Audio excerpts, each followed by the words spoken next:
Isang mapagpalang araw sa inyong lahat, mga kapuso at kapanalig sa bawat kwento ng buhay. Sa likod ng bawat ngiti, may kwentong hindi natin nakikita. At sa likod ng bawat pangako, may katotohanang maaaring sumugat ng malalim. Paano kung ang mismong taong pinagkatiwalaan mo ng iyong buong mundo, ang siya palang unti-unting wawasak nito? Halina't samahan ninyo ako at sabay nating tuklasin ang isang kwentong magpapatunay na kung minsan, ang pinakamatinding sakit ang nagiging simula ng pinakamatatag na pagbangon. Nanginginig ang mga kamay ni Tala habang tinititigan ang maliit na bagay na nakapatong sa kanyang palad. Isang kumikinang na hikaw na diamante. Isang hikaw na hindi sa kanya. Ang malamig na kintab nito ay tila isang sundang na humihiwa sa init at pagmamahal na maingat niyang inihanda para sa gabing ito. Sa kanilang hapagkainan, nakahain ang paboritong beef salpikaw ni Marco, ang kanyang asawa. Isang bote ng mamahaling alak ang naghihintay na mabuksan. Ang malamyos na ilaw mula sa mga kandila ay sumasayaw, lumilikha ng anino sa mga petal ng rosas na isinaboy niya sa mesa. Ito dapat ang gabi ng kanilang ika-5 anibersaryo. Isang sorpresa, isang gabi para alalahanin ang mga pangakong binitiwan nila sa harap ng dambana. Sa hirap at ginhawa hanggang kamatayan, ang bulong niya sa sarili habang inaalala ang mainit na tingin ni Marco nang isinuot nito ang singsing sa kanyang daliri. Ngunit ang pangakong yun ay tila nagkalamat. Nabasag dahil sa hikaw na ito. Natagpuan niya ito sa bulsa ng business suit ni Marco habang isasampay niya sana ito. Sa una, inakala niyang regalo ito para sa kanya. Isang maagang sorpresa. Ngunit kasama ng hikaw ay isang resibo. Resibo mula sa isang mamahaling restaurant, isang table for two na may petsang nakaraang linggo.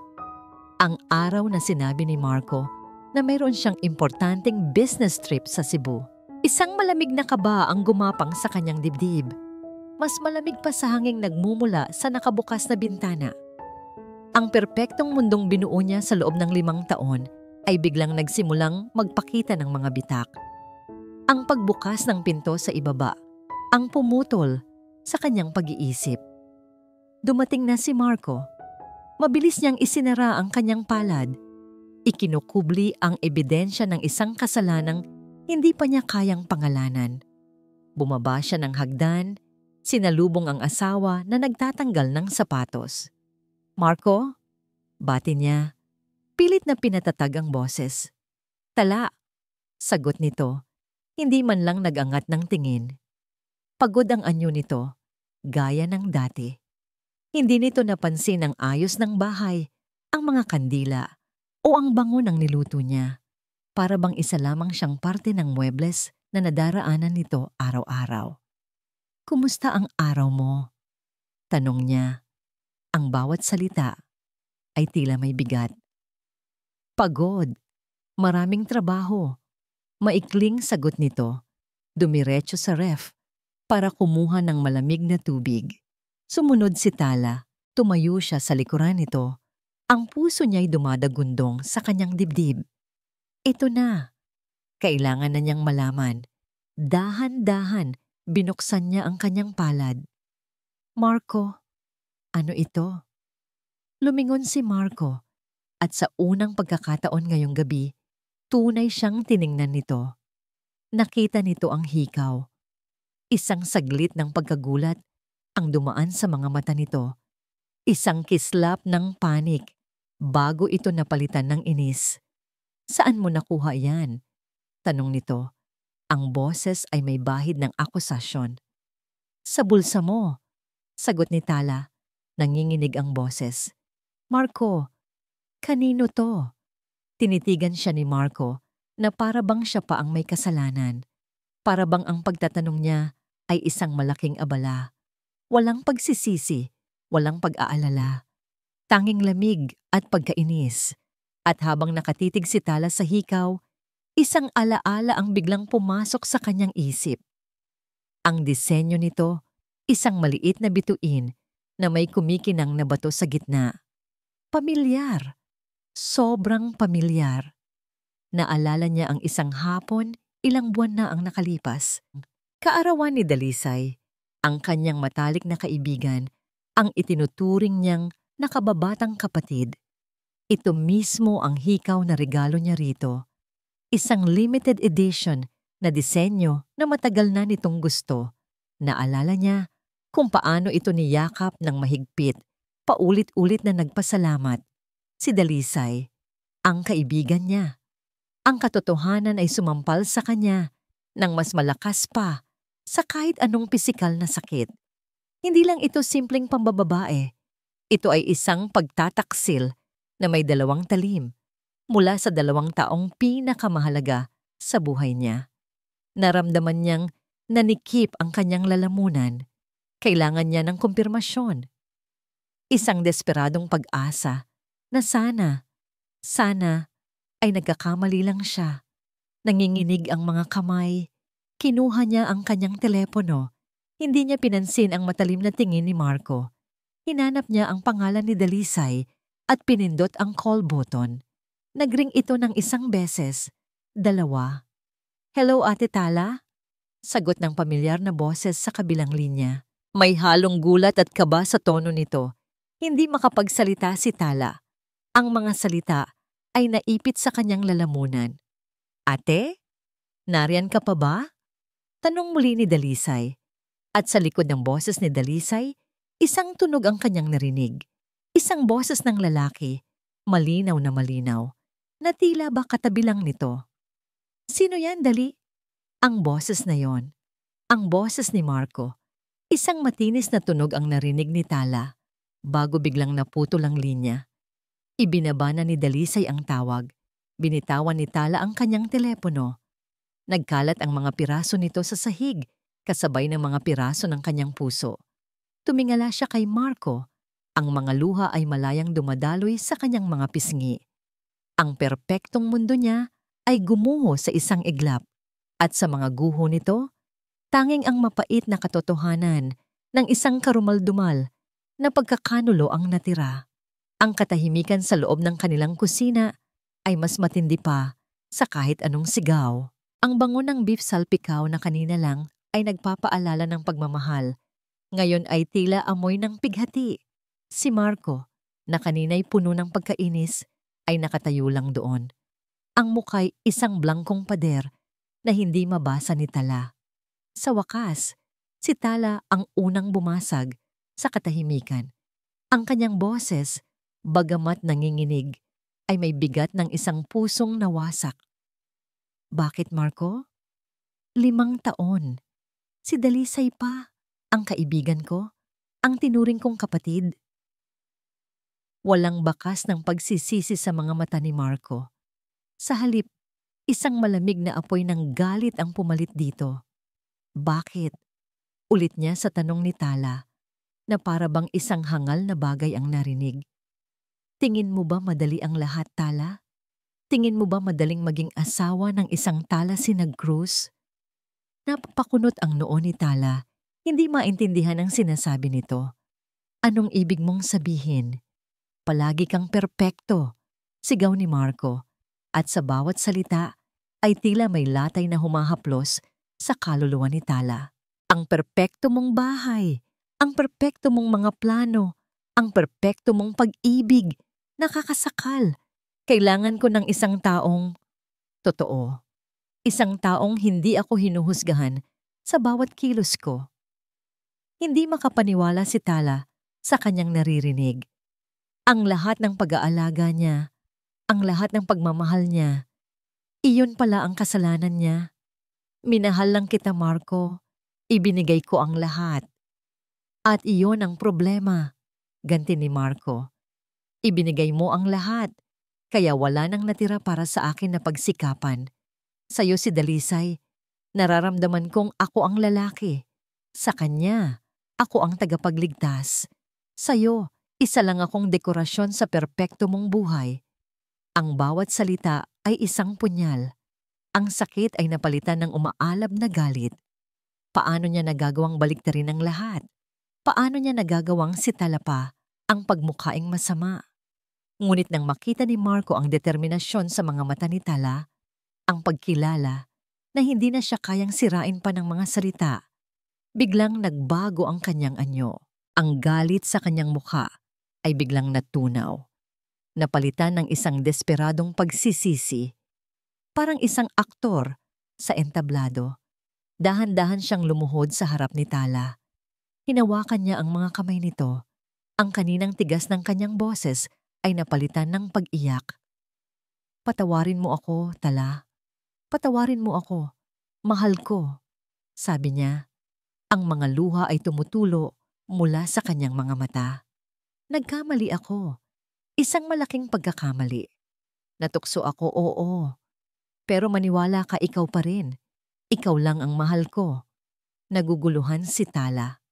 Ang puso niya'y nagtatalo. Ang isang bahagi ay sumisigaw na huwag maniwala, na ito'y isang palabas lamang.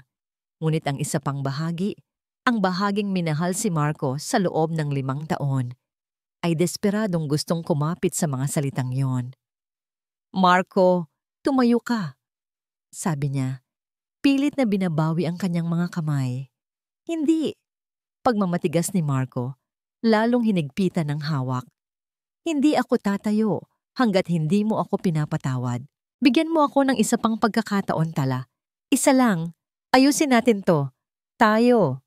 Tayo pa rin, di ba?" Iginuhit niya sa isipan ni Tala ang lahat ng kanilang mga pangarap. Ang bahay na kanilang itatayo. Ang mga anak na kanilang palalakihin. Ginamit niya ang kanilang nakaraan para manipulahin ang kanilang kinabukasan. At si Tala, sa kabila ng sakit, ay nakinig. Dahil sa kaibuturan ng kanyang puso, gusto niyang maniwala. Gusto niyang isalba ang kanilang pagsasama. "Pumunta tayo sa Tagaytay," mungkahi ni Marco. Ang boses ay puno ng pagsusumamo. "Sa Villa Amihan, doon, sa lugar kung saan tayo unang nangako ng pag-ibig. Magsimula tayong muli. Kalimutan natin ang lahat ng ito. Ako at ikaw lang. Pakiusap, mahal ko." Isang munting pag-asa ang sumibol sa dibdib ni Tala. Marahil ay kaya pa nilang ayusin. Marahil ay isa lang itong masamang panaginip. Tumingin siya sa mga mata ni Marco na puno ng luha at labag sa kanyang isip. Tumango siya. Ang biyahe papuntang Tagaytay ay nababalot ng alanganing katahimikan. Ang lamig ng hangin na pumapasok sa bintana ng kotse ay hindi kayang palamigin ang tensyon sa pagitan nila. Walang nagsasalita. Si Tala ay nakatingin lang sa labas. Pinagmamasdan ng mga puno na mabilis na dumadaan, habang si Marco naman ay seryosong nagmamaneho. Sa kalagitnaan ng biyahe, tumunog ang telepono ni Marco. Sinulyapan niya ang screen bago ito sagutin sa pamamagitan ng car speaker. "Hello," sabi ni Marco. Isang boses ng lalaki ang sumagot, ngunit hindi malinaw ang sinasabi nito. Sumagot si Marco sa isang paraan na nagpatindig ng balahibo ni Tala. Ang kanyang boses ay kalmado, walang emosyon, at tila may dalang ibang kahulugan. "Oo, papunta na kami," sabi niya. Nasa pugad na ang ibon. Pagkatapos noon, ibinaba na niya ang tawag. Napatingin si Tala sa kanya, nagtataka. "Sino yon?" "Wala," mabilis na sagot ni Marco. Nginitian siya. "Trabaho lang. Huwag mo nang isipin yon. Ang isipin mo, ang pagsisimula nating muli." Ngunit ang mga salitang iyon, nasa pugad na ang ibon, ay umalingaw-ngaw sa isip ni Tala. Mayroong mali. Isang bagay na hindi niya maintindihan. Nakarating sila sa Villa Amihan. Ang magandang rest house ng pamilya ni Tala ay tila lalong gumanda sa ilalim ng sinag ng buwan. May mga ilaw na nakasabit sa hardin at ang pinto ay agad na bumukas para sa kanila. Ang loob ay malinis at may nakahandang pagkain sa mesa. Ngunit sa kabila ng romantikong ayos, may kakaibang lamig sa hangin, isang pakiramdam na hindi tama. Kumuha si Marco ng 2 kopita at isang bote ng alak mula sa bar. Lumapit siya kay Tala. Ang ngiti sa kanyang labi ay hindi umaabot sa kanyang mga mata. Para sa atin, sabi niya, iniabot ang 1 kopita kay Tala. Para sa ating bagong simula. Kinuha ito ni Tala, ang kanyang mga daliri ay bahagyang nanginginig. Tinitigan niya ang alak sa loob ng kopita.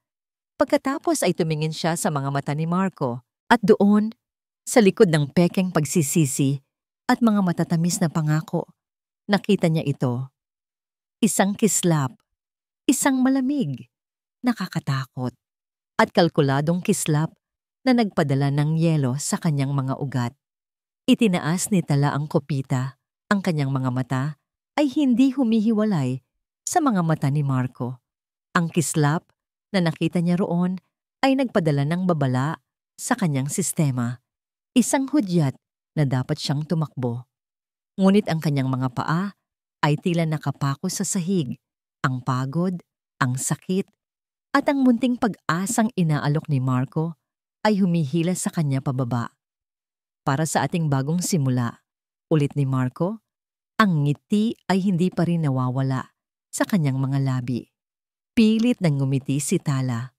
Para sa atin, bulong niya, at inisang lagok ang alak. May kakaibang pait sa dulo ng lasa nito, isang bagay na hindi niya inaasahan mula sa isang mamahaling alak. Ngunit bago pa man niya ito mapag-isipan, naramdaman niya ang isang biglaang pagkahilo. Ang mga ilaw ng kandila sa paligid ay nagsimulang magdoble.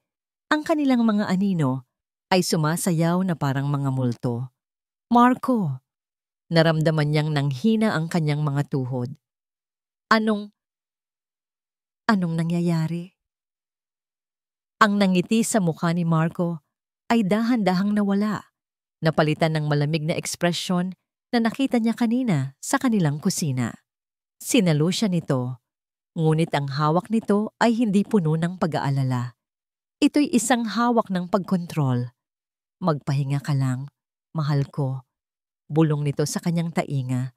Ang bawat salita ay may lason. Kailangan mo ng mahabang pahinga. Iyon ang huling bagay na narinig niya bago lamunin ng kadiliman ang kanyang kamalayan. Ang gumising kay Tala ay hindi isang malambing na halik o ang sinag ng araw.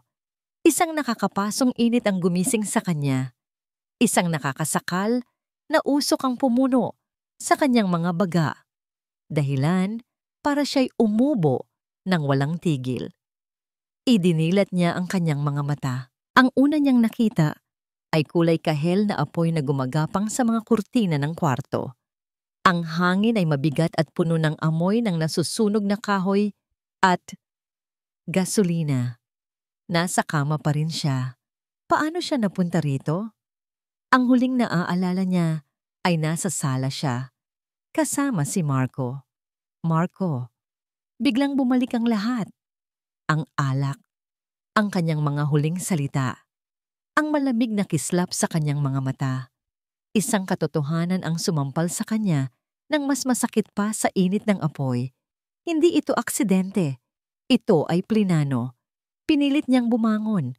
Ang kanyang ulo ay kumikirot at ang kanyang katawan ay mabigat. Epekto pa rin marahil ng kung anong ipinainom sa kanya. Sinubukan niyang buksan ang pinto ng kwarto, ngunit hindi ito bumubukas. Nakalak ito mula sa labas. Marco! Sigaw niya. Ang boses ay paos dahil sa usok. Tulungan na niyo ako. Tulong! Walang sumasagot. Tanging ang lagitik ng apoy na unti-unting nilalamon ng buong vilya ang kanyang naririnig. Ang takot ay pumalit sa kanyang pagkalito. Isang dalisay, primal na takot. Gusto nilang mamatay siya rito. Sa gitna ng desperasyon, gumapang siya patungo sa bintanang salamin na nakaharap sa hardin. Ang apoy ay nasa likuran na niya. Ang init nito'y tumutusok na sa kanyang balat. Hinawi niya ang makapal na usok at sumilip sa labas, umaasang may makikitang tulong. At doon, sa gitna ng hardin, sa ligtas na distansya mula sa nasusunog na villa, nakita niya sila. Nakatayo si Marco, ang kanyang mga braso ay nakayakap sa baywang ni Dalisay. Hindi sila mukhang natataranta o takot. Sila'y kalmado. Magkayakap sila na para bang nanonood ng isang palabas. Ang kanilang mga mukha ay naliliwanagan ng apoy. Ang apoy na dapat sana'y papatay kay Tala. At sa mga mukha nila, walang awa, walang pagsisisi. Tanging ang malamig at kontentong ngiti ng tagumpay. Sa sandaling iyon, ang lahat ng pag-asa, lahat ng natitirang pagmamahal sa puso ni Tala ay nag-abo at natangay ng hangin. Ang katotohanan ay mas masakit pa sa kamatayan. Hindi lang nila siya niloko. Hindi lang nila siya pinagtaksilan. Gusto nila siyang burahin sa mundo. Isang mabangis na pagnanais na mabuhay ang biglang umapoy sa loob niya. Mas mainit pa sa apoy na nakapaligid sa kanya. Hindi. Hindi siya magpapatalo. Hindi niya ibibigay sa kanila ang kasiyahang iyon. Nakakita siya ng isang mabigat na upuan sa tabi. Gamit ang lahat ng natitira niyang lakas, binuhat niya ito at ibinato ng buong puwersa sa salaming bintana. Isang nakakabinging tunog ng nababasag na salamin ang umalingaw-ngaw. Nagkalat ang mga piraso nito, nagbibigay daan para sa sariwang hangin at para sa kanyang pagtakas. Hindi niya ininda ang mga bubog na humiwa sa kanyang mga kamay at braso habang maingat siyang lumabas sa butas at tumuntong sa maliit na balkonahe. Nasa ibaba niya ang madamong hardin. Sa likuran niya narinig niya ang isang malakas na pagbagsak. Ang kisame ng kwarto ay bumigay na. Kung nagtagal pa siya roon ng ilang segundo, kasama na sana siya sa mga guho.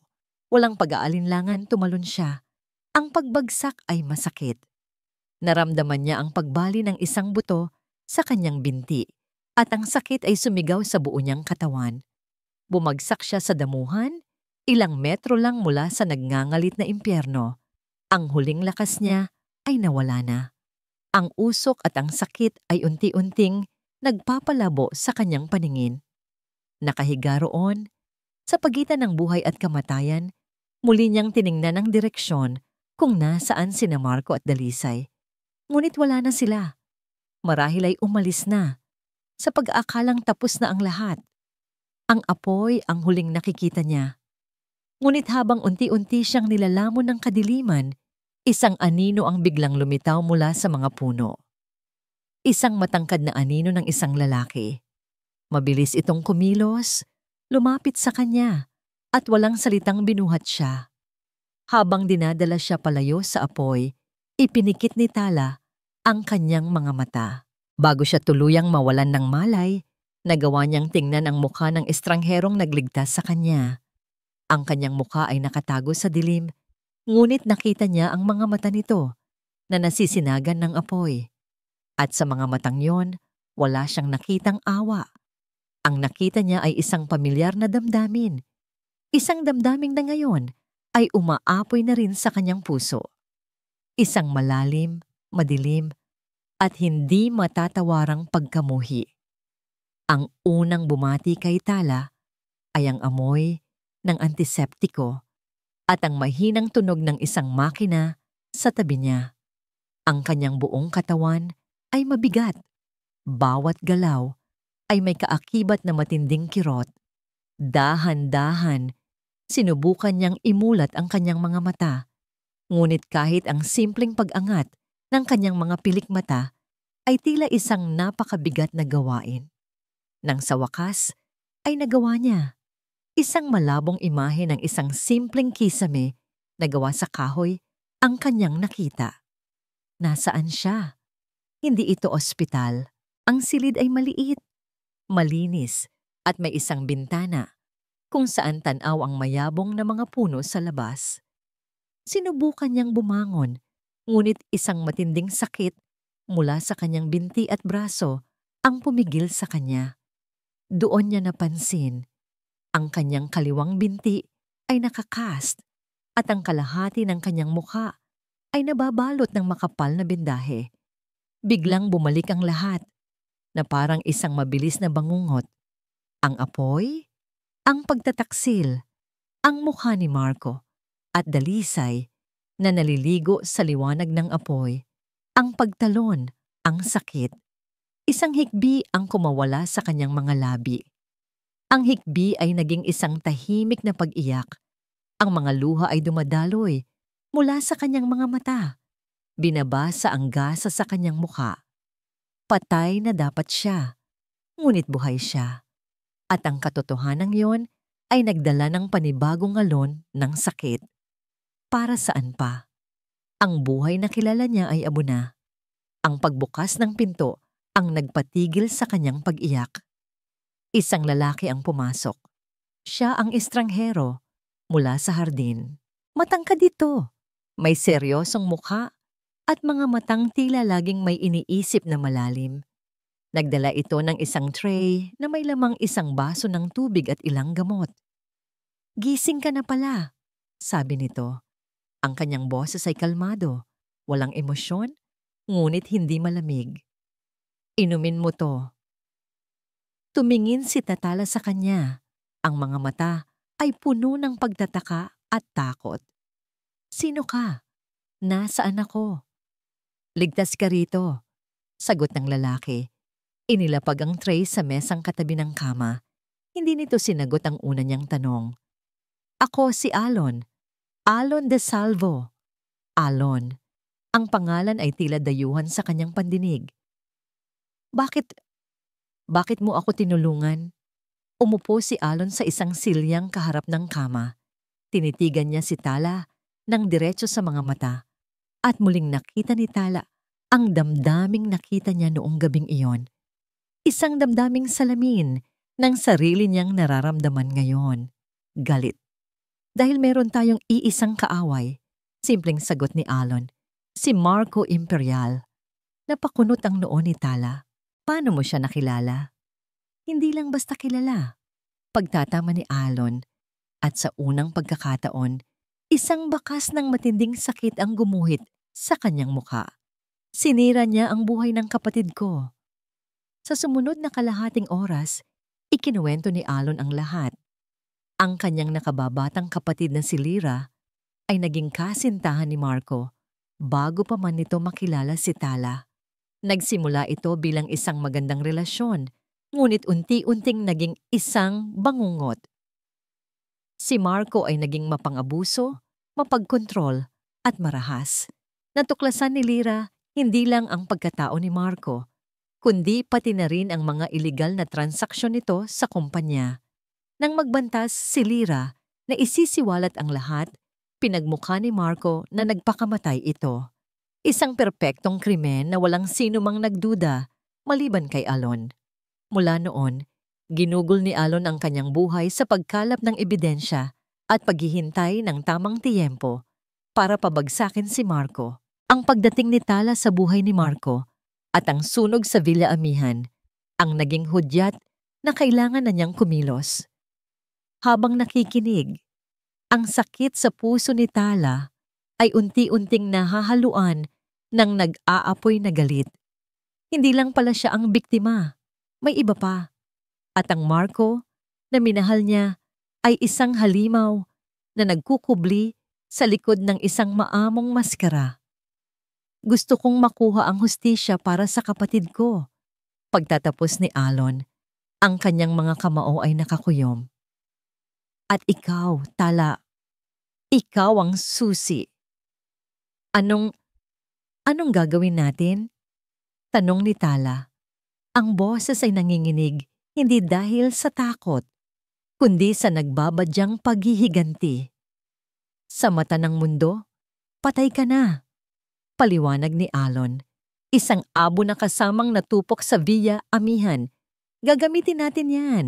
Magpapagaling ka. Palalakasin kita. At kapag handa ka na, babalik ka. Hindi bilang si Tala Sinagkruz, kundi bilang isang taong sisira sa kanila mula sa loob." Nagkaroon ng mahabang katahimikan.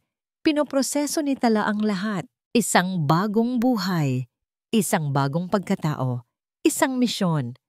Sa tulong ni Alon, dahan-dahan siyang bumangon at naglakad papunta sa isang salamin na nakasabit sa dingding. Sa unang pagkakataon, kinalas niya ang bendahe. Ang imahe na tumingin pabalik sa kanya ay halos hindi niya makilala. Ang isang panig ng kanyang mukha ay puno ng mga pilat mula sa sunog, isang permanenteng paalala ng gabing iyon. Ang dating kinis at ganda ay napalitan ng isang mapa ng sakit at pagtataksil. Sa halip na umiyak, tinitigan niya ang kanyang refleksyon, tinitigan niya ang mga pilat. Ito ang marka ng kanilang kasalanan. At ito rin ang magiging marka ng kanyang lakas. Humarap siya kay Alon. Ang kanyang mga mata ay nagniningas sa isang determinasyong hindi niya kailanman naramdaman sa buong buhay niya. Hindi lang ito paghihiganti. Sabi niya, ang boses ay matatag at puno ng bagsik. Ito ay pagkuha ng hustisya para sa akin, para sa kapatid mo, para sa lahat ng sinira niya. Tumango si Alon, isang maliit. Halos hindi mahahalata. Nangiti ng pag-apruba ang sumilay sa kanyang mga labi. Kumuha siya ng isang lumang burner phone at isang ATM card mula sa kanyang bulsa at iniabot ito kay Tala. Mula ngayon, sasabi ni Elon, patay na si Tala Sinag-Cruz. Oras na para isilang ang isang bagong tao. Hinawakan ni Tala ang telepono at ang card. Ito na ang simula. Ang babaeng minsan ay naniwala sa mga fairy tale ay patay na. Natupok sa apoy ng kataksilan. Ang isinilang mula sa abo ay hindi na isang biktima. Isa na siyang mandirigma. Ang ilaw ng syudad sa gabi ay parang isang kukumikinang na karpet na nakalatag sa paanan ni Marco Imperial. Mula sa bintana ng CEO's office, ang dating opisina ng ama ni Tala, ang mundo ay tila pag-aari niya. Hawak niya ang isang kopita ng mamahaling champagne. Ang mga bula nito ay sumasayaw na parang mga bituin. Sa kanyang tabi, si Dalisay ay nakangiti. Ang kanyang pulang bestida ay lalong nagbibigay kulay sa gabing iyon ng kanilang tagumpay. Para sa atin, sabi ni Dalisay, itinaas ang kanyang kopita. Para sa bagong simula ng Imperial Legacy.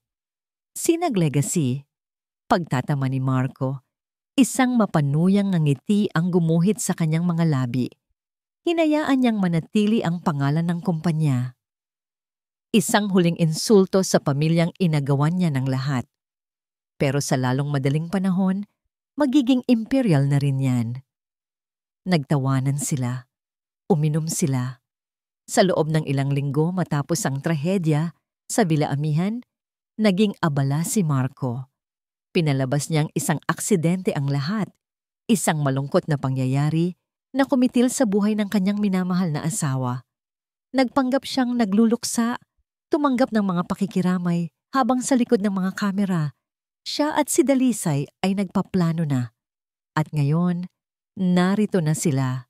Siya ang bagong CEO. At si Dalisay, na ipinakilala niya bilang isang matagal ng business consultant at kaibigan ng pamilya, ay opisyal na niyang hinirang bilang bagong Vice President for Operations. Sila na ang hari at reyna ng imperyong kanilang inagaw. Napakagaling mo, Marco. Bulong ni Dalisay, yumakap sa kanyang braso. Ang lahat ay naniwala. Ang lahat ay naaawa sa'yo. Dahil magaling akong umarte, sagot ni Marco, hinaplos ang pisngi nito. At dahil ang mga tao ay naniniwala sa kung anong gusto nilang paniwalaan, tumingin siya sa malaking oil portrait ng ama ni Tala na nakasabit pa rin sa dingding. Isang matigas na tingin ang ibinigay niya rito. Tapos na ang paghahari ninyo, sabi niya sa kanyang isip. Biglang tumunog ang telepono sa kanyang mesa. Ang tunog nito ay tila isang matinis na nota sa kanilang perpektong simponya. Sinimangutan ni Marco ang telepono bago ito sagutin. Ano yon? Iritableng tanong niya. Ang boses ng kanilang pinuno sa public relations ang nasa kabilang linya at halatang natataranta ito. Sir Marco, may problema po tayo. Isang business blog. Nag-publish sila ng article tungkol sa isang lumang real estate project natin, ang San Mateo Residences. Anong meron sa San Mateo? May may sinasabi silang safety flaw sa pundasyon. Isang anonymous source daw po ang nag-leak ng internal report. Maliit na bagay lang naman daw. Naayos na noon pa. Pero pinalalaki nila. Bumaba po ng bahagya ang stocks natin sa closing bell. Napahigpit ang hawak ni Marco sa telepono. Isang safety flaw? Isang lumang proyekto? Sino ang may-ari ng blog na yan? Bayaran mo sila. Patahimikin mo sila. Hindi ko kailangan ng ganitong sakit ng ulo ngayon. Sinusubukan na po namin, sir, pero hindi sila sumasagot. Kung ganon, alamin mo kung sino ang nasa likod niyan. Baka isa sa mga kalaban natin sa negosyo. Gawan mo ng paraan. Sigaw ni Marco bago padabog na ibinaba ang telepono. Anong nangyari? Tanong ni Dalisay. Ang kaninang saya sa kanyang muka ay napalitan ng pag-aalala. Wala. Isang langaw lang na kailangang patayin, sabi ni Marco. Pilit na ibinabalik ang kanyang kumpiyansa. Lumapit siya kay Dalisay at niyakap ito. Huwag mong sirain ang gabi natin dahil sa isang maliit na bagay. Nasa atin na ang lahat, Dali. Walang sino man ang makakatibag sa atin. Ngunit hindi mapanatag si Dalisay. May kakaibang kaba siyang nararamdaman sa loob ng ilang araw na. Isang pakiramdam na para bang mayroong mga matang nakamasid sa kanila mula sa dilim. Parang, kakaiba Marco, sabi niya. Ang boses ay mahina. Bakit ngayon pa lumabas yan? Bakit isang lumang proyekto pa? Dahil yun lang ang kaya nilang ibato sa atin, sabi ni Marco. Mga desperadong kalaban. Hayaan mo na sila. Pilit na ngumiti si Dalisay, ngunit ang pagkabahala ay nanatili sa kanyang mga mata.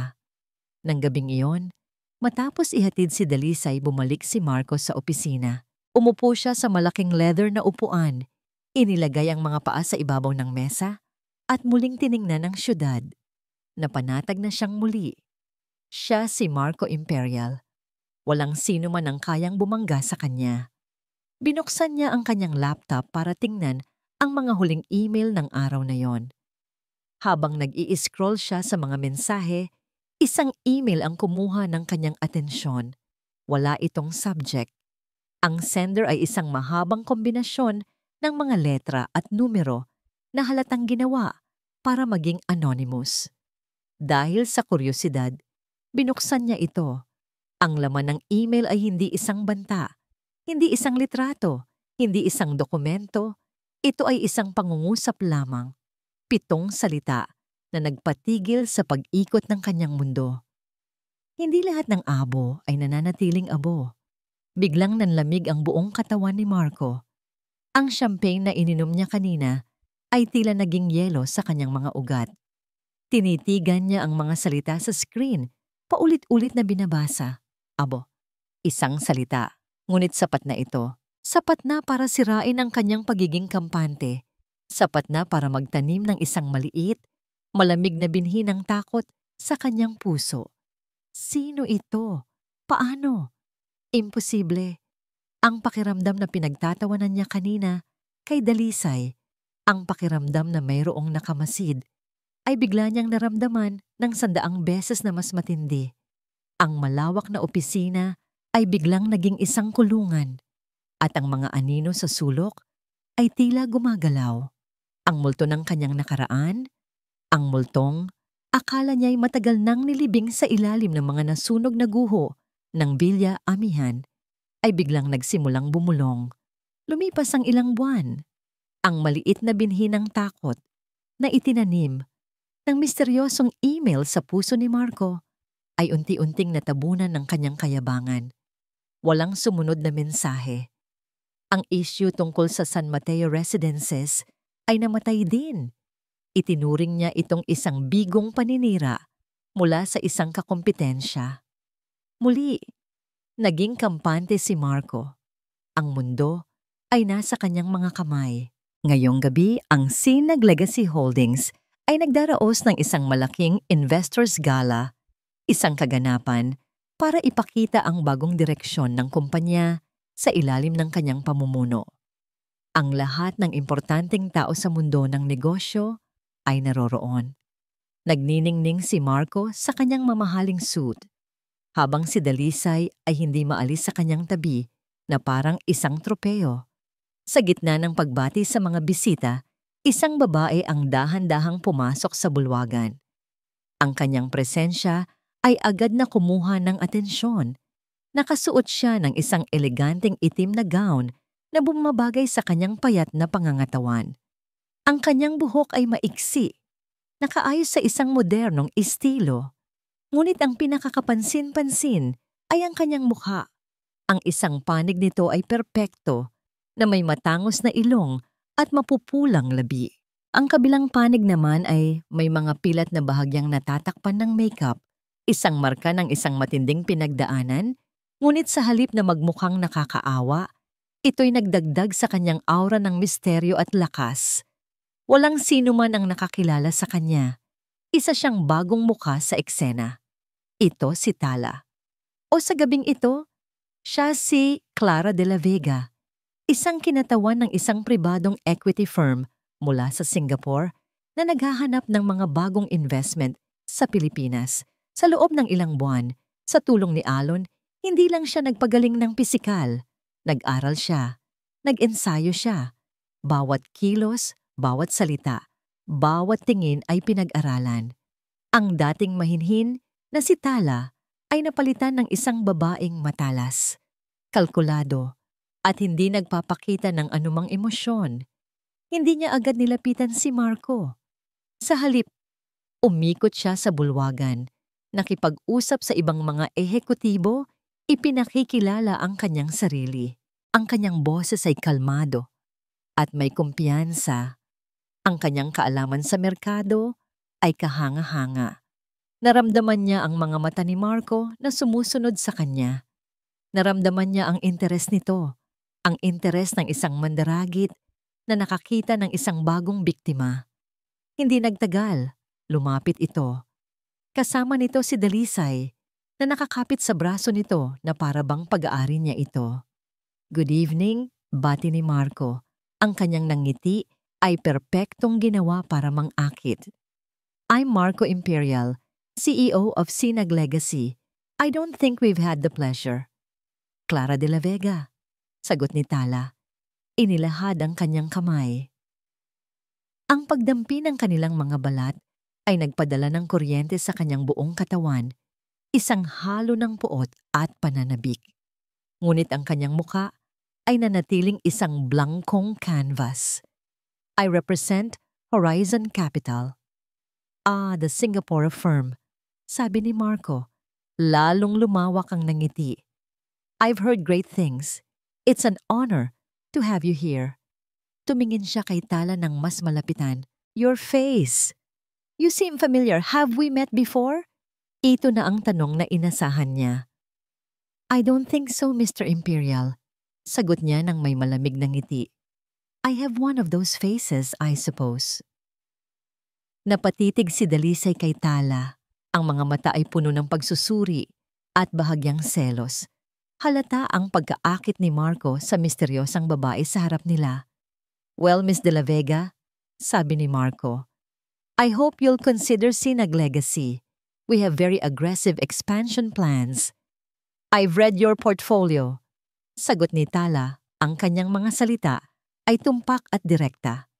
Impressive numbers on the surface, but I have some questions regarding your supply chain efficiency and long-term risk management. Natigilan si Marco. Hindi niya inaasahan ang ganitong talas mula sa isang magandang mukha. Sa loob ng ilang minuto, nagpalitan sila ng mga tanong at sagot. Ginamit ni Tala ang lahat ng nalalaman niya tungkol sa kumpanya, ang mga sikretong narinig niya mula sa kanyang ama, para hamunin si Marco sa isang paraan na walang sino man ang nakagawa noon. Habang nangyayari ang lahat ng ito, sa kanilang safe house, si Alon ay hindi mapakali. Muli niyang binubuklat ang mga lumang gamit ng kanyang kapatid na si Lyra, naghahanap ng kahit anong maliit na detalye na maaaring nakaligtaan niya. Ang kanyang atensyon ay napunta sa isang luma at gasgas na USB flash drive na nakasabit sa isang lumang keychain. Akala niya dati ay para lang ito sa mga assignment ni Lyra sa kolehiyo. Pero dahil sa desperasyon, isinaksak niya ito sa kanyang laptop. Ang karamihan sa mga file ay mga lumang dokumento nga. Ngunit sa isang folder na may pangalang para kay Kuya, mayroong mga dokumentong hindi niya inaasahan. Hindi ito mga litrato o sulat. Ito ay mga scanned copies ng mga bank statement, mga resibo ng wire transfer sa mga offshore accounts, mga blueprint ng mga proyektong may doble presyo. At sa gitna ng lahat, may isang file na nagpatigil sa paghinga ni Alon. Isang audio recording. Ang boses ng kanyang kapatid, nanginginig, kausap ang ama ni Tala. Tinutulungan pala ni Lyra, ang matanda, sa pag-iimbestiga kay Marco. Ang sunog. Ang lahat ng mga dokumentong ito ang mga orihinal na papel na nasa library ng Villa Amihan. Biglang nag-ugnay ang lahat sa isip ni Alon. Ang apoy ay hindi lang para patayin si Tala. Iyon ay isang malawakang cover-up, isang plano para burahin ang ebidensya ng napakalaking money laundering scheme na pinapatakbo ni Marco gamit ang kumpanya, isang krimen na malapit ng ibunyag ng ama ni Tala bago ito misteryosong atakihin sa puso. Hindi na siya nagsayang ng oras. Agad niyang tinawagan si Tala. Sa gala, katatapos lang ng usapan ni Tala at Marco. Nagpaalam siya para magtungo sa powder room. Kailangan niya ng isang sandali para pakalmahin ang kanyang sarili. Ang pagiging malapit sa lalaking sumira sa kanya ay halos hindi niya makayanan. Nang marating niya ang isang tahimik na koridor, nag-vibrate ang kanyang telepono. Si Alon. "Tala," sabi ni Alon sa kabilang linya. Ang boses ay apurado. "May nalaman ako. Isang bagay na napakalaki." "Ano yon?" "Ang sunog. Hindi lang ikaw ang pakay nila," paliwanag ni Alon. "Ang tatay mo, iniimbestigahan niya si Marco. Money laundering. Ninanakaw niya ang pera ng kumpanya. Ang mga ebidensya, nasa Villa Amihan lahat. Sinunog nila ang villa para itago ang krimen na yon." Napatigil si Tala. Ang telepono ay halos mabitawan niya. Ang kanyang ama, ang kanyang minamahal na ama, na namatay sa atake sa puso 1 taon na ang nakalipas. Bigla siyang nagduda. Aksidente nga ba talaga ang pagkamatay nito? Ang paghihiganti niya ay biglang nagkaroon ng mas malalim na kahulugan. Hindi na lang ito tungkol sa kanya. Ito ay para sa kanyang ama. Para sa legasiya ng kanilang pamilya na dinungisan ni Marco. Habang pinoproseso niya ang lahat ng ito, hindi niya namalayan na mula sa malayo, may isang pares ng matang nakamasid sa kanya. Si Dalisay. Nakita niya kung paano nagbago ang ekspresyon ng mukha ni Clara. Ang pagkagulat, ang galit. Ang jealousy sa puso ni Dalisay ay naging purong suspetsa. Sino ba talaga ang babaeng ito? Bakit siya biglang lumitaw? Bakit tila napakapamilyar niya kay Marco? Kinuha ni Dalisay ang kanyang sariling telepono at nagdial. "Hello?" sabi niya sa kanyang contact. "May ipapahanap ako sa'yo. Isang babae. Pangalan niya ay Clara de la Vega. Alamin mo ang lahat tungkol sa kanya. Kahit ang pinakamaliit na butas sa kanyang pagkatao, gusto kong malaman." Ang pagkatuklas sa tunay na dahilan ng sunog ay nagbigay ng bagong bigat at bagsik sa misyon ni Tala. Hindi na ito simpleng pagganti para sa isang nasirang puso. Ito na ay laban para sa hustisya ng kanyang ama. Kailangan nilang maging mas maingat, mas tuso. Ang unang hakbang, sirain ang pundasyon ng alyansa ni Marco at Dalisay, ang kanilang tiwala sa isa't isa, na manipis pa sa papel. Isang hapon, habang si Marco ay nasa isang meeting sa labas, isinagawa ni Alon ang unang atake. Gamit ang kanyang galing sa teknolohiya, na-access niya ang computer system ng kumpanya. Hindi siya nagnakaw ng pera, hindi siya nagbura ng files. Mas simple at mas epektibo ang ginawa niya.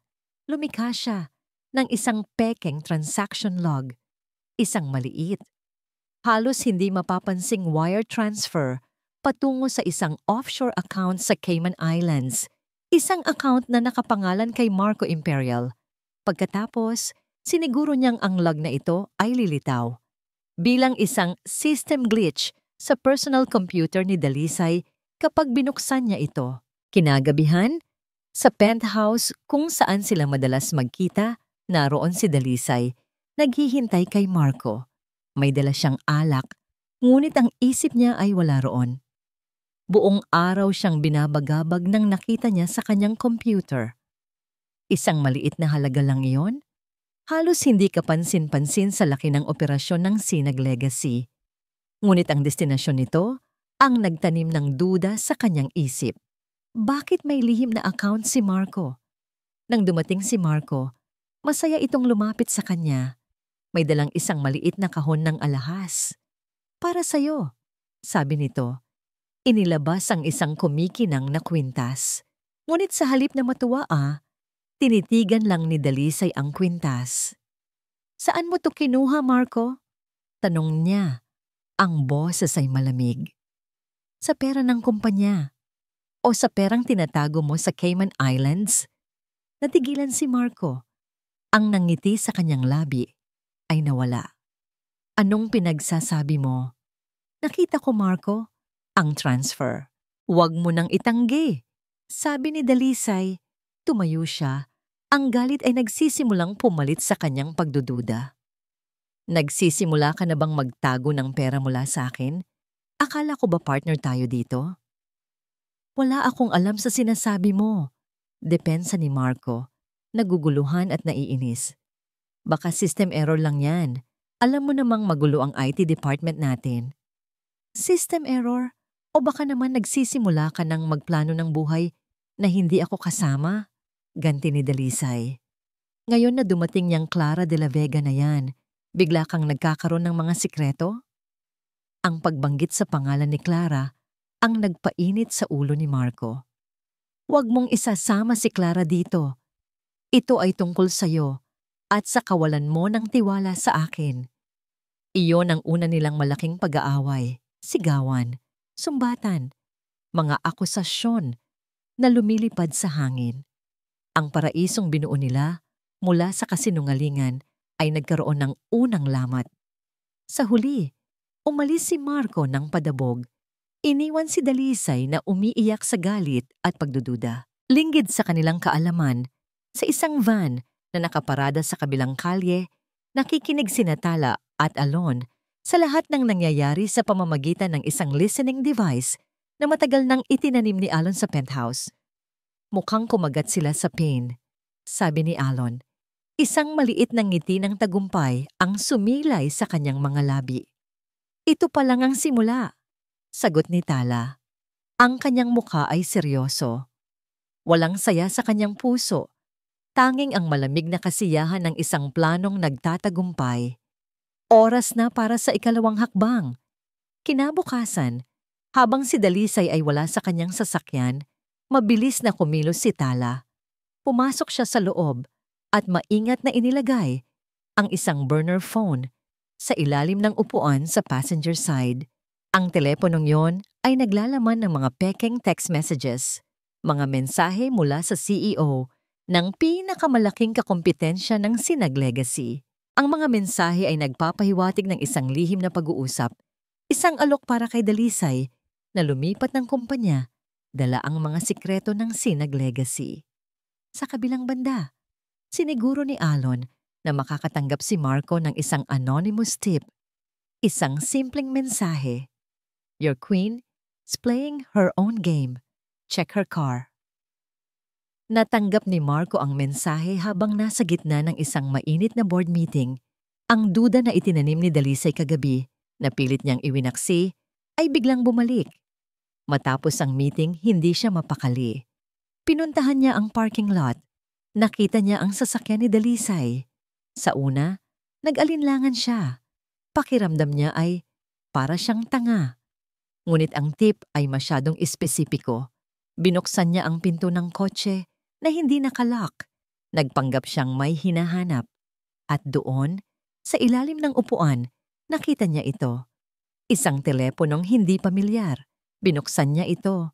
Ang kanyang mukha ay dahan-dahang nagbago habang binabasa niya ang mga mensahe. Ang pagdududa ay naging galit. Ang galit ay naging yelo.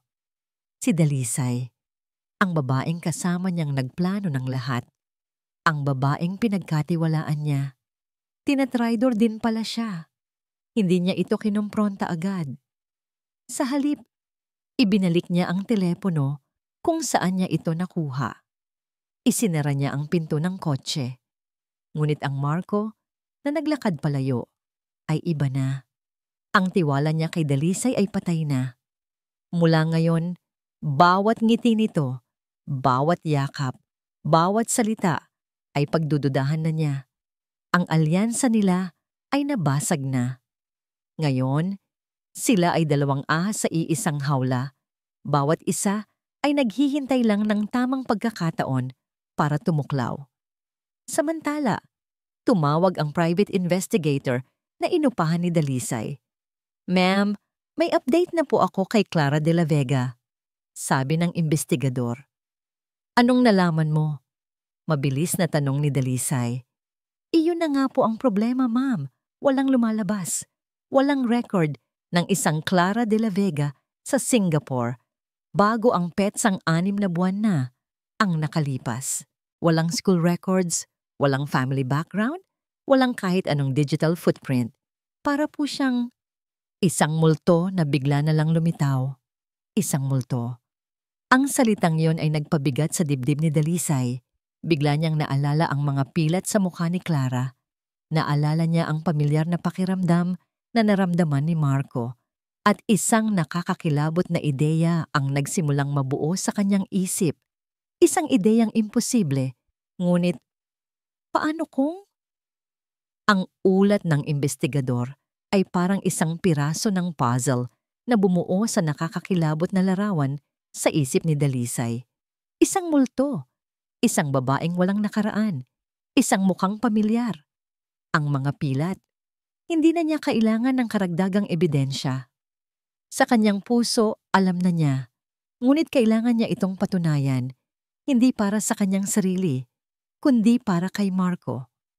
Kailangan niya ng isang sandata na tuluyang wawasak sa kumpiyansa ni Marco sa sarili at ibabalik ang buong atensyon nito sa kanya. Kaya naman nagplano siya ng isang patibong. Inimbitahan niya si Clara sa kanyang opisina para sa isang urgent meeting tungkol sa isang bagong proyektong pang-marketing. Magalang na tumugon si Tala.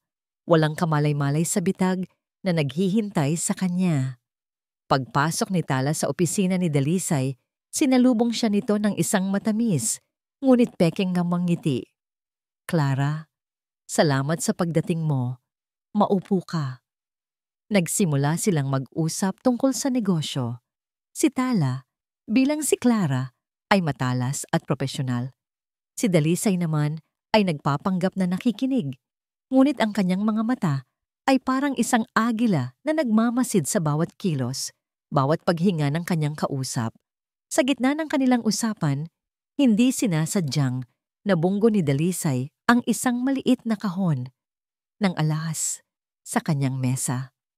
Kumalat ang laman nito sa ibabaw ng makintab na lamesa. May mga hikaw, singsing, at isang pamilyar na silver bracelet. Isang bracelet na may palawit na hugis araw. Ang unang regalong ibinigay sa kanya ni Marco noong kanilang unang anibersaryo. Hindi napigilan ni Tala. Ang kanyang paghinga ay biglang napatigil. Ang kanyang mga mata, kahit isang segundo lang, ay napako sa alahas na yon. Isang mabilis na kislap ng sakit, ng alaala, ang dumaan sa kanyang mukha bago niya ito muling makontrol at maibalik ang blangkong ekspresyon ni Clara. Ngunit huli na ang lahat. Nakita ni Dalisay. Isang mabagal at malamig na ngiti ang sumilay sa mga labi ni Dalisay. Dahan-dahan niyang pinulot ang bracelet. "Pasensya na," sabi niya. Ang boses ay puno ng huwad na paghingi ng tawad. "Itong luma kong gamit. Sa isang kaibigan ko to dati. Isang kaibigang namayapa na. Nakakalungkot ang kwento niya." Ang bawat salita ay isang patalim. Sa sandaling iyon, alam na ni Tala. Nahuli na siya. Ang laro ay nabisto na. Hindi na niya pinansin ang sinasabi ni Dalisay. Tumayo siya ng may dignidad. Mayroon pa akong ibang pupuntahan, Miss Ramos. Ipapasa ko na lang sa email ang aking mga suhestiyon.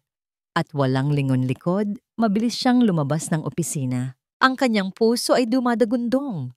Ang kanyang mga kamay ay nanlalamig.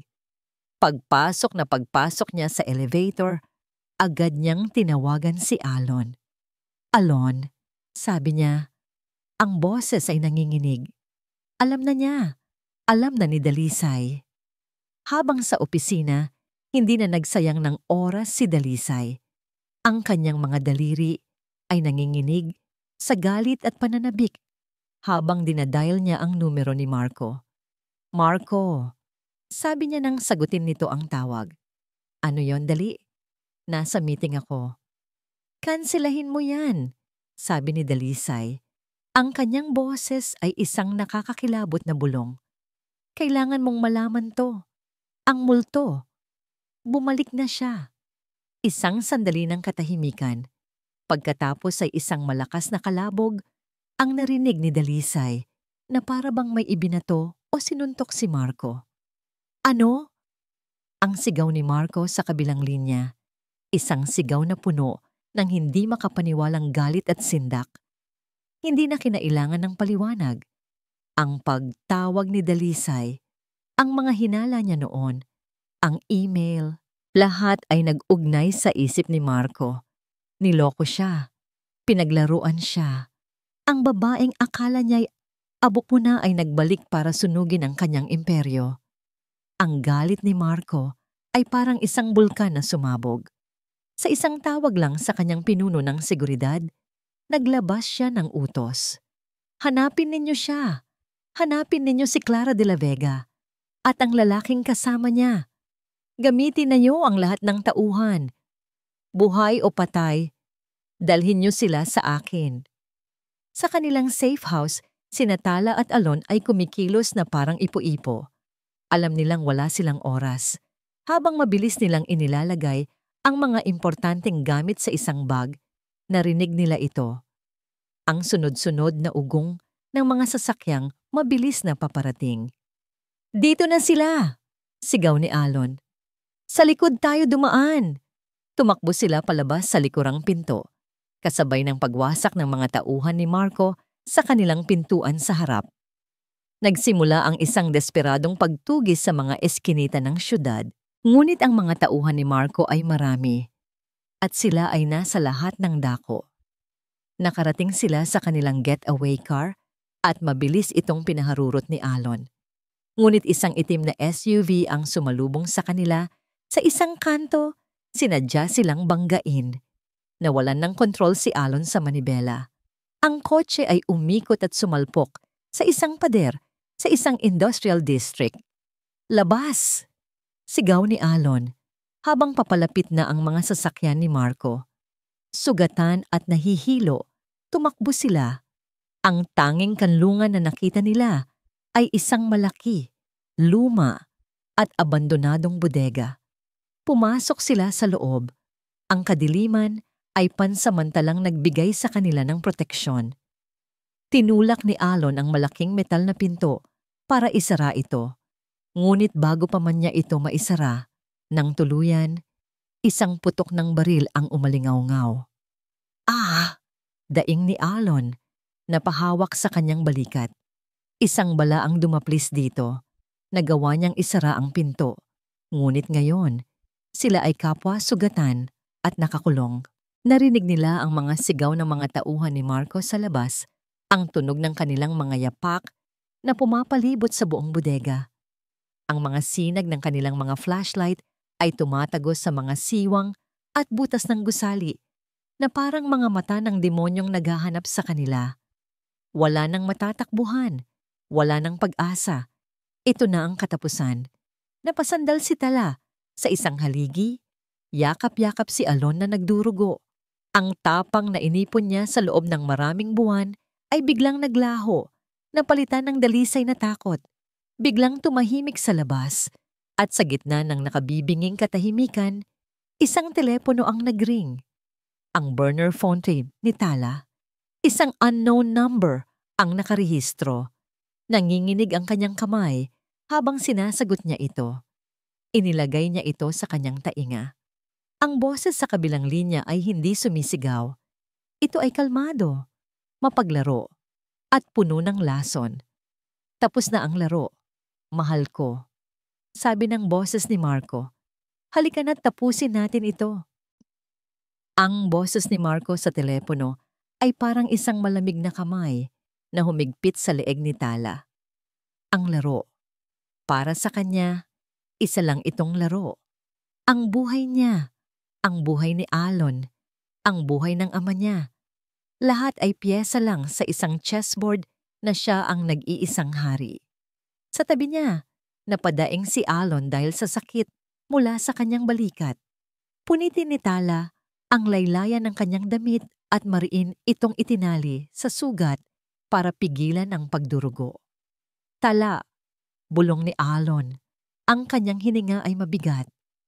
Wala na. Wala na tayong matatakbuhan. Ang mga salitang iyon ay dapat sanang nagbaon kay Tala sa mas malalim na desperasyon. Ngunit sa halip, isang kakaibang apoy ang biglang nag-alab sa loob niya. Ang takot na kanina'y lumalamon sa kanya ay biglang nag-anyong tapang. Tama si Elon. Wala na silang matatatakbuhan, kaya titigil na siya sa pagtakbo. Haharapin niya sila. Ngunit hindi sa paraang gusto ni Marco, hindi sa dilim ng isang abandonadong bodega. Haharapin niya sila sa liwanag, kung saan makikita ng buong mundo ang kanilang mga tunay na mukha. Hindi pa tapos ang lahat, sabi niya kay Alon. Ang kanyang boses ay may bagong tatag. Mayroon pa tayong huling baraha. Tumingin sa kanya si Alon, naguguluhan. Magtiwala ka sa akin, sabi ni Tala. Muli niyang itinapat ang telepono sa kanyang bibig. Ang kanyang boses, nang magsalita siyang muli, ay hindi na nanginginig. Ito ay kalmado at puno ng lamig, na para bang siya ang may hawak ng kapangyarihan. Marco, sabi niya, sige, tapusin na natin to. Pero hindi rito, hindi sa ganitong paraan. Narinig niya ang pagtawa ni Marco sa kabilang linya. At saan mo naman gusto? Mahal ko? Sa harap ng puntod mo? Hindi, sagot ni Tala. Sa lugar kung saan ka pinakakampante, sa lugar na akala mo ay pag-aari mo na. Huminga siya ng malalim.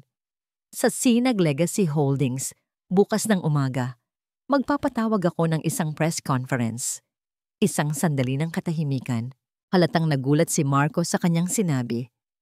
Isang press conference? Nababaliw ka na ba? Anong sasabihin mo? Na isa kang multo? Alamin na natin bukas, sabi ni Tala. Dalhin mo si Dalisay at sisiguraduhin kong pagkatapos ng araw na yon, hihilingin ninyong sana ay abo na lang talaga ako. At bago pa man makasagot si Marco, ibinaba na niya ang tawag. Agad siyang nagdial ng isa pang numero.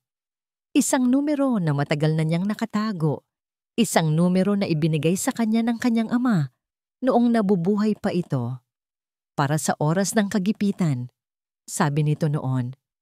Ang numero ay para kay G. David Reyes, isang respetado at matandang mamamahayag na matalik na kaibigan ng kanyang ama. Sumagot ang isang magalang na boses. Hello, Reyes speaking. Mr. Reyes, nagsimula si Tala. Ang pangalan ko po ay Tala. Tala Sinag Cruz. Natahimik ang kabilang linya. Imposible! Bulong ng mamamahayag. Patay na si Tala. Hindi po ako patay, Mr. Reyes. At kailangan ko po ang tulong ninyo, sabi ni Tala. At mabilis niyang ikinuwento ang buod ng lahat. Ang kanyang boses ay puno ng paninindigan at katotohanan. Pagkatapos, ginamit ni Tala ang isa pang alas na itinago niya.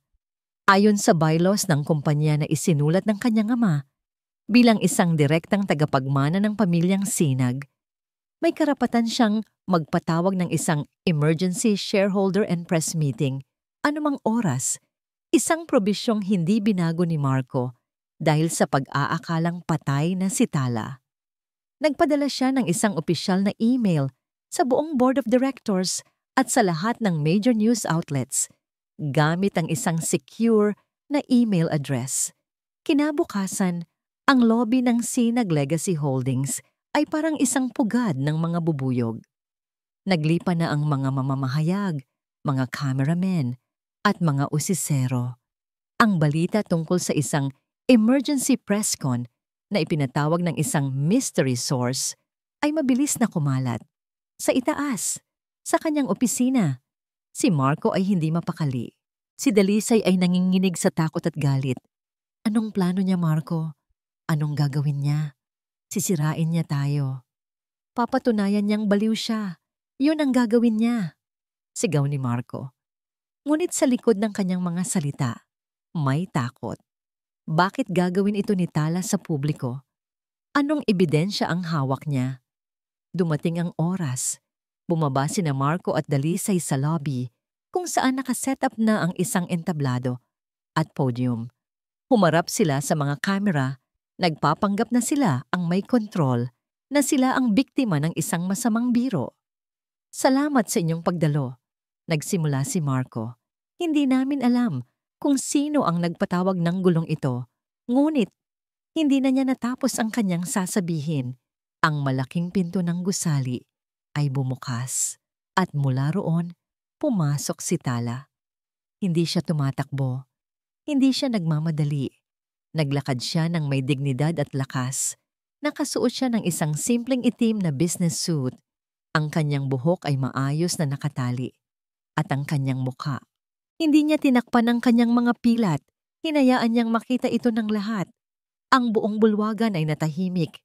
Ang mga bulungan ay namatay. Ang mga kamera ay sabay-sabay na umikot at nag-focus sa kanya. Isang daang flash ng kamera ang sumabog na parang kidlat. Si Tala Sinag-Cruz. Buhay. Naglakad siya ng diretso. Ang kanyang mga mata ay nakatuon lamang kina Marco at Dalisay na ngayon ay nakatayo sa entablado na parang mga estatuwang natulala. Ang kanilang mga mukha ay puno ng pagkagulat at hindi maipintang takot. Umakyat siya sa entablado, kinuha ang isa sa mga mikropono at humarap sa kanila. Humarap sa buong mundo. Isang maliit, malamig na ngiti ang sumilay sa kanyang mga labi. "Hello, Marco," sabi niya. Ang kanyang boses ay malinaw at matatag. Umalingaw-ngaw sa buong gusali. "Namiss mo ba ako?" Ang tanong ni Tala ay bumitin sa hangin na parang isang sentensya. Ang pagkagulat sa mukha ni na Marco at Dalisay ay hindi na mailarawan. Para silang nakakita ng multo. Isang multo na gawa sa laman at buto, na may mga matang nagniningas sa determinasyon. Ang mga mamamahayag ay nagkagulo. Mga tanong na nagsasapawan, mga flash ng camera na walang tigil. Ngunit sa isang senyas mula kay G.A. Reyes na nakatayo sa gilid, ang lahat ay tumahimik, nagbibigay daan sa babaeng nasa sentro ng lahat. Itinuon ni Tala ang kanyang tingin sa mga kamera, sa mga mukha ng mga board members, at sa buong mundo. Hindi niya ininda ang mga pilat sa kanyang mukha. Sa halip, hinawakan niya ito na para bang ipinapakita ang isang medalya ng karangalan. "Ang pangalan ko ay Tala Sinag-Cruz." Nagsimula siya, ang kanyang boses ay matatag at hindi nanginginig. "At taliwas sa mga balita, hindi ako nasawi sa isang aksidente. Ako po ay biktima ng isang tangkang pagpatay." Isang kolektibong paghinga ng pagkagulat ang narinig mula sa mga manunood. Ang mga taong may kagagawan nito, pagpapatuloy niya at dahan-dahan, itinuon niya ang kanyang tingin kina Marco at Dalisay, ay ang mismong mga taong nakatayo sa entabladong ito ngayon. Ang aking asawa, si Marco Imperial, at ang aking dating kaibigan, si Dalisay Ramos. Mabilis na nakabawi si Marco mula sa pagkagulat. Ang takot sa kanyang mukha ay napalitan ng isang mapanlibak na tawa. Ito'y isang kabaliwan. Ang babaeng ito ay isang impostor. Ang asawa ko ay patay na. Marahil ay isa siyang desperadong tao na gustong manggulo at makakuha ng pera. Impostor? Ulit ni Tala. Isang malamig na ngiti ang sumilay sa kanyang labi. Itinaas niya ang kanyang kanang kamay at itinuro ang isang maliit na nunal sa ilalim ng kanyang tainga. Isang bagay na alam ng lahat ng malapit sa akin. O baka naman gusto mong itanong ko sa'yo kung ano ang paborito kong bulaklak, Marco? O kung saan tayo unang nagkakilala? O baka naman gusto mong pag-usapan natin ang gabing sinunog mo ako ng buhay sa Villa Amihan? Ang bawat detalye na binanggit niya ay parang isang dagok na lalong nagpabaon kay Marco. Sa tabi niya, si Dalisay ay namumutla. Ang kanyang mga mata ay ligaw na naghahanap ng matatakasan. Wala kang pruweba, sigaw ni Marco. Diyan ka nagkakamali, sagot ni Tala. Lumapit sa kanya ang isang lalaking may benda sa balikat, si Alon, na tumayo sa kanyang tabi bilang isang tahimik na suporta. Isinaksak ni Alon ang isang USB flash drive sa laptop na nakakonekta sa malaking screen sa likod ng entablado. Ang sunog sa Villa Amihan ay hindi lang para patayin ako. Paliwanag ni Tala sa lahat. Ito ay para itago ang isang mas malaking krimen. Isang malawakang money laundering scheme na matagal nang pinapatakbo ni Mr. Imperial gamit ang pondong ninakaw mula sa kumpanyang ito. Isang krimen na malapit nang ibunyag ng aking ama, si Don Ricardo Sinag, bago siya mamatay. Sa screen, sunod-sunod na lumabas ang mga dokumento mula sa USB, mga kopya ng mga bank transfer, mga peking invoice, mga pangalan ng mga dummy corporations. Ang mga board members ay napanganga. Ang mga mamamahayag ay mabilis na kumukuha ng litrato. Ang imperyo ni Marco ay gumuho sa harap mismo ng kanyang mga mata. Desperado, hinawakan ni Marco ang braso ni Dalisay. Dalisay, sabihin mo sa kanila. Sabihin mong kasinungalingan ang lahat ng ito.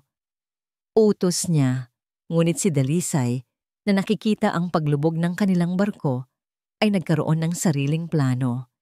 Nakita niya ang kanyang nag-iisang pagkakataon para isalba ang sarili. Ang pagiging tapat kay Marco ay pagiging tapat sa isang taong lulubog. Ngunit kung itutulak niya ito, baka sakaling makalutang pa siya. May sasabihin ako.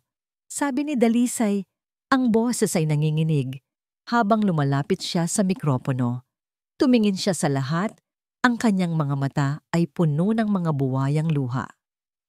Totoo. Totoo po ang sinasabi niya. Ngunit, hindi ko po ginusto ang lahat ng ito. Tumingin siya kay Marco na may pagkasuklam. Pinilit niya lang ako. Tinakot niya ako. Sinabi niyang papatayin niya ako kung hindi ako susunod sa kanya. Mayroon akong ebidensya. Mula sa kanyang bulsa, kinuha niya ang kanyang telepono. Sa loob ng maraming buwan, sa takot at pagdududa, lihim niyang ni-record ang ilan sa kanilang mga pag-uusap. Pinindot niya ang play. Isang audio recording ang umaling-aungaw sa buong bulwagan. Malinaw na malinaw ang boses ni Marco, nagmamayabang tungkol sa kanyang perpektong plano. Nanganggakiktam mo? Walang nakakaalam dali. Akala ng lahat aksidente.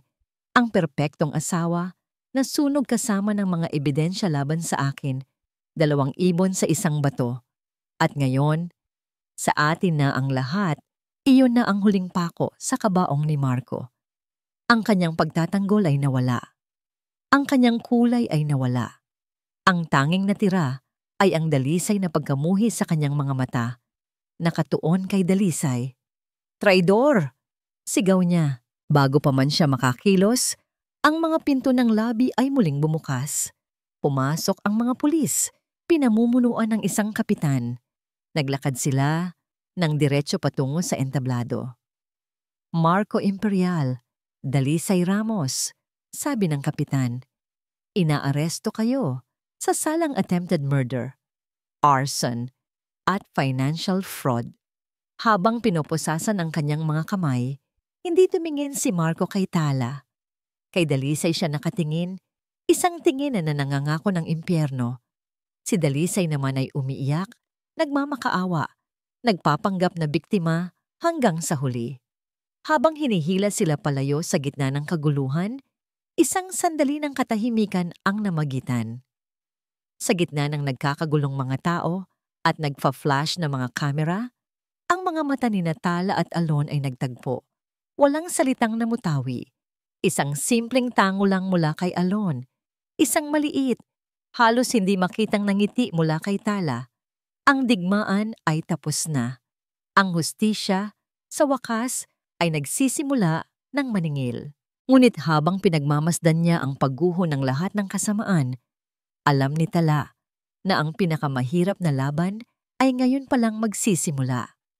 Ang laban para muling buuin ang sarili mula sa abo. Lumipas ang ilang linggo. Ang ingay ng iskandalo ay unti-unting napalitan ng determinadong pagkilos. Ang Sinag Legacy Holdings na minsang nasa bingit ng pagguho ay dahan-dahang tumatayo muli sa ilalim ng pamumuno ng babaeng minsan nitong itinuring na patay. Sa loob ng boardroom, nakatayo si Tala sa harap ng mga miyembro ng board.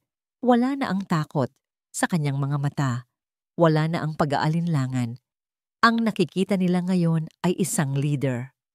Ang focus natin para sa susunod na quarter ay ang pagpapanumbalik ng tiwala. Sabi niya, ang kanyang boses ay malinaw at puno ng awtoridad. Tiwala ng ating mga kliyente, tiwala ng ating mga empleyado, at tiwala ng publiko. We will rebuild the Sinag legacy on a foundation of integrity, not deceit. Ang bawat sentimo na nawala ay ating ibabalik. Ang bawat kasinungalingan ay papalitan natin ng katotohanan. Ang mga dating board members na minsan ay sumunod lang kay Marco ay ngayon ay nakikinig sa kanya ng may bagong respeto. Nakikita nila sa kanya hindi lang ang anak ni Don Ricardo, kundi ang karapat-dapat nitong tagapagmana. Ang mga pilat sa kanyang mukha ay hindi na tanda ng kahinaan, kundi isang sagisag ng isang matinding laban na kanyang ipinanalo. Pagkatapos ng pulong, habang nag-aayos siya ng kanyang mga gamit, naramdaman ni Tala ang isang uri ng pagod na hindi pisikal. Ang pagbuhay muli sa kumpanya ay isang malaking hamon, ngunit ang mas mahirap ay ang pagharap sa bawat araw na dala ang mga alaala ng nakaraan. Tumunog ang kanyang telepono, isang mensahe mula kay Elon. Kape? Isang maliit na ngiti ang sumilay sa kanyang mga labi. Ito na ang naging kanilang routine. Sa gitna ng magulong mundo ng korporasyon, ang kanilang mga pagkikita sa isang maliit na coffee shop ang nagsisilbi niyang kanlungan.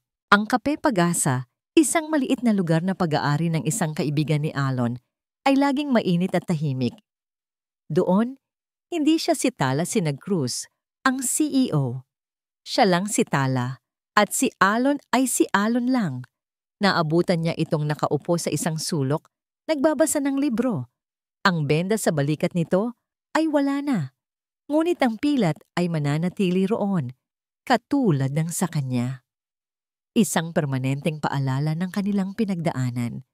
Kumusta ang pagiging reyna ng imperyo? Bati ni Alon, itiniklop ang kanyang libro. Nakakapagod, sagot ni Tala. Umupo sa tapat niya. Mas gusto ko yata ang amoy ng kape kaysa sa amoy ng mga financial reports. Nagtawanan sila. Sa kanilang mga pag-uusap, hindi na nila pinag-uusapan ang paghihiganti. Pinag-uusapan nila ang mga libro, ang musika, ang mga pangarap na minsan nilang isinantabi. Dahan-dahan, sa bawat tasa ng kape, binubuo nilang muli ang kanilang mga sarili. At sa proseso, mas nakikilala nila ang isa't isa. Nabisita ko ang puntod ni Lira kahapon, sabi ni Alon sa isang sandali ng katahimikan. Sa unang pagkakataon, sa loob ng maraming taon, pakiramdam ko ay panatag ako. Pakiramdam ko, makakatahimik na rin siya sa wakas. Tumingin si Alon kay Tala. Ang kanyang mga mata ay puno ng isang emosyong hindi pa niya nakikita noon. Pasasalamat, respeto, at higit pa roon, Salamat Tala para sa lahat. Ikaw ang dapat kong pasalamatan, Elon. Iniligtas mo ang buhay ko. Sagot ni Tala. Iniligtas natin ang isa't isa. Pagtatama ni Alon. Habang nag-uusap sila, hindi sinasadyang napahawak si Tala sa kanyang pisngi sa magaspang na balat kung nasaan ang kanyang mga pilat. Isang ugali na hindi niya maiwasan kapag siya ay kinakabahan o naiilang. Napansin ito ni Alon. Dahan-dahan, iniabot nito ang kanyang kamay sa ibabaw ng mesa at marahang hinawakan ang mga daliri ni Tala. Pagkatapos, sa isang kilos na puno ng pag-iingat at respeto, marahan nitong hinaplos ang mga pilat sa kanyang mukha. Hindi ito isang haplos ng awa. Ito ay isang haplos ng pag-unawa. Huwag mong itago yan, bulong ni Alon. Ang kanyang mga mata ay nakatitig sa kanya. Para sa akin, ito ang simbolo ng iyong katapangan. Ito ang pinakamagandang bahagi mo. Sa mga salitang iyon, naramdaman ni Tala na ang huling pader na itinayo niya sa paligid ng kanyang puso ay tuluyan ng gumuho. Ang mga luha na hindi niya iniyak sa harap ng panganib ay biglang tumulo mula sa kanyang mga mata. Ngunit hindi ito mga luha ng sakit. Ito ay mga luha ng ginhawa. Kinabukasan, magkasama silang pumunta sa sementeryo. Una, sa puntod ng kanyang ama. Pagkatapos, sa puntod ni Lira. Nag-alay sila ng mga bulaklak at katahimikan. Hindi na sila nagpaalam sa mga yumao. Sa halip nangako sila. Nangako silang mamumuhay ng masaya at makabuluhan. Isang buhay na ipinagkait sa mga mahal nila. Pag-uwi ni Tala sa kanyang opisina ng gabing iyon, isang pakiramdam ng kapayapaan ang bumalot sa kanya. Sa unang pagkakataon, naramdaman niyang kaya na niyang harapin ang bukas. Habang nagliligpit siya ng kanyang mga gamit, pumasok ang kanyang sekretarya. Ma'am Tala, may sulat po na dumating para sa inyo. Special delivery. Kinuha niya ang sobre. Simple lang ito, kulay puti. Ngunit nang makita niya ang return address, biglang nanlamig ang kanyang mga kamay. Mula sa City Jail, pangalan ng nagpadala, Marco Imperial. Ang nakaraan na akala niya ay nailibing na niya ay biglang kumakatok muli. Hawak ni Tala ang sulat. Ang kanyang mga daliri ay nanginginig ng bahagya. Ang sulat kamay ni Marco sa sobre ay pamilyar pa rin. Ngunit ngayon, ito'y nagdudulot ng lamig sa halip na init. Binuksan niya ito. Maikli lang ang laman. Isang pakiusap. Isang hiling na makausap siya sa huling pagkakataon bago ang kanyang paglilitis. Sa loob ng 2 araw, hindi siya mapakali. Isang bahagi niya ang sumisigaw na huwag pumunta, na wala na silang dapat pag-usapan. Ngunit alam niya sa kanyang sarili na hanggat hindi niya ito hinaharap, mananatili itong isang anino na nakabuntot sa kanya. Para tuluyang makalaya, kailangan niyang isara ang pinto ng nakaraan at si Marco ang susi. Sinabi niya kay Alon ang kanyang desisyon. Sasama ako, agad na sabi ni Alon. Umiling si Tala. Hindi Alon, ito ay isang bagay na kailangan kong gawin ng mag-isa. Hinawakan niya ang kamay nito. Pero maaari mo ba akong hintayin sa labas? Tumango si Alon. Ang kanyang mga mata ay puno ng pag-unawa at suporta. Ang visitation room ng City Jail ay malamig at walang buhay. Isang makapal na salamin ang naghihiwalay sa kanila at isang telepono ang kanilang tanging koneksyon. Nang pumasok si Marco, halos hindi na siya makilala ni Tala. Ang dating aroganteng CEO ay napalitan ng isang lalaking payat, maputla, at may mga matang walang buhay. Nakasuot ito ng kulay kahel na uniforme ng bilanggo. Umupo ito sa tapat niya. Kinuha nila ang kani-kanilang telepono. Tala, sabi ni Marco. Ang kanyang boses ay garalgal. Salamat sa pagdating mo. Hindi umimik si Tala. Naghihintay lang siya. Alam kong huli na ang lahat para sa patawad. Pagpapatuloy ni Marco. Pero gusto ko lang malaman mo na sa lahat ng kasinungalingan, ang pagmamahal ko sa iyo sa simula, totoo yon. Isang tuso, desperadong pagtatangka. Ang huling pag-arte ng isang manipulator. Ngunit ang tala, nakaharap niya ngayon ay hindi na ang parehong babae. Ang kanyang puso ay hindi na marupok. Talaga ba, Marco? Sagot ni Tala. Ang kanyang boses ay kalmado, ngunit matalim na parang yelo. Totoo ba yon noong pinaplano mo ang pagpatay sa akin? O noong pinapanood mo akong masunog kasama ni Dalisay? O noong ninanakaw mo ang pera ng kumpanya ng aking ama? Natigilan si Marco. Ang kanyang huling pag-asa na makuha ang simpatya nito ay naglaho. Hindi ako naparito para makipagsumbatan. Pagpapatuloy ni Tala. Naparito ako para sabihin sa iyo na tapos na. Tapos na ang kapangyarihan mo sa akin. Ang galit, ang sakit. Lahat yan, pinapakawalan ko na. Hindi dahil pinapatawad kita, kundi dahil pinalalaya ko na ang sarili ko. Tinitigan niya ito ng diretso sa mga mata sa pamamagitan ng makapal na salamin. Hindi na ako ang babaeng kilala mo. Malaya na ako sa'yo. Pagkatapos noon, ibinaba na niya ang telepono. Tumayo siya at walang lingon-likod. Tinalikuran niya ang lalaking sumira sa kanyang buhay. Iniwan ito sa malamig na selda kasama ng kanyang mga kasalanan. Paglabas niya sa gate ng kulungan, ang sikat ng araw ay sumalubong sa kanya. Nakasandal sa kanyang kotse si Alon, naghihintay. Nang makita siya nito, isang ngangiti ang sumilay sa mga labi nito. Walang tanong. Sinalubong lang siya nito ng isang mahigpit na yakap. Sa yakap na yon, naramdaman ni Tala ang tunay na kapayapaan. Isang linggo ang lumipas. Isang malaking event ang idinaos sa lobby ng Saynag Legacy Holdings.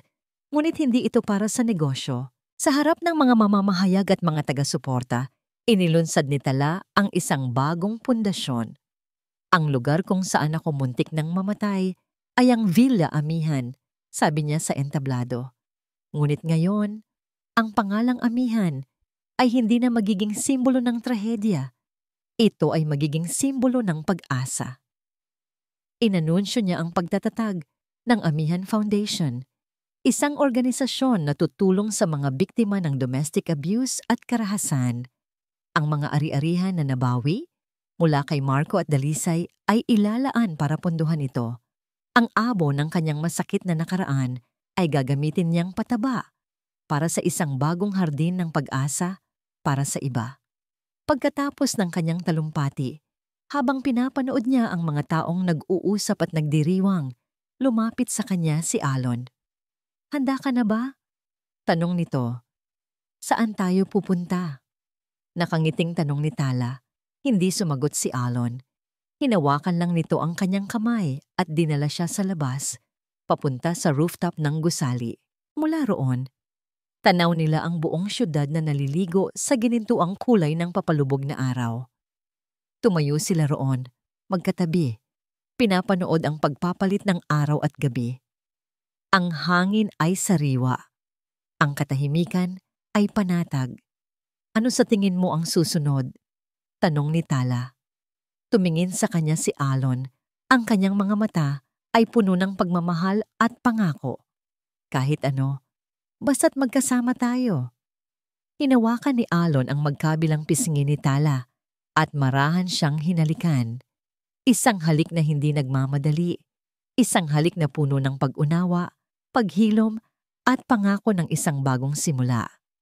Nang maghiwalay ang kanilang mga labi, sumandal si Tala sa balikat ni Alon. Magkasama nilang pinanood ang mga ilaw ng syudad na isa-isang sumisindi, na parang mga bituin na bumaba mula sa langit. Ang gabi ay hindi na nakakatakot. Ang bukas ay hindi na isang palaisipan. Ang babaeng nasunog sa apoy ay muling isinilang mula sa abo. Hindi na bilang isang biktima, hindi na bilang isang tagapaghiganti, kundi bilang isang tala. Isang tala na handang magbigay liwanag, hindi lang para sa sarili niya, kundi para sa lahat ng nawawalan ng pag-asa. At sa kanyang tabi, mayroon siyang alon, isang alon na hindi na naninira, kundi nagbibigay ng kapayapaan. Sama-sama, handa na silang harapin ang kanilang bagong umaga. At dito po nagtatapos ang ating kwento. Isang paglalakbay ng puso na nagpapatunay na kahit sa pinakamadilim na gabi, laging may sisikat na bagong umaga. Ang tunay na lakas ay hindi nasusukat sa kawalan ng sugat, kundi sa kakayahang bumangon at gamitin ang mga pilat na yon upang maging mas matatag, mas matalino, at mas mapagmahal. Ang hustisya ay mahalaga, ngunit ang tunay na tagumpay ay ang paghahanap ng kapayapaan sa sarili at pagbabahagi ng liwanag sa iba. Maraming salamat po sa inyong walang sawang pagsubaybay at pakikinig. Sana po ay may napulot kayong aral at inspirasyon sa kwento ni Tala. Ano pong masasabi ninyo sa kanyang pinagdaanan? At anong uri ng mga kwento pa ang gusto ninyong marinig sa mga susunod? I-comment nyo lang po sa ibaba. Hindi dito nagtatapos ang ating paglalakbay. Marami pa pong kwentong kasing ganda at mas puno ng aral dito sa aming channel. Kung nagustuhan nyo ang kwentong ito, i-like, i-share sa pamilya at mga kaibigan at mag-subscribe na rin para lagi kayong updated sa mga susunod pa naming kwento. I-click nyo ang notification bell para kayo ang unang makarinig kapag may bago kaming upload. Pagpalain po kayo ng Panginoon, kayo at ang inyong buong pamilya. Hanggang sa muli.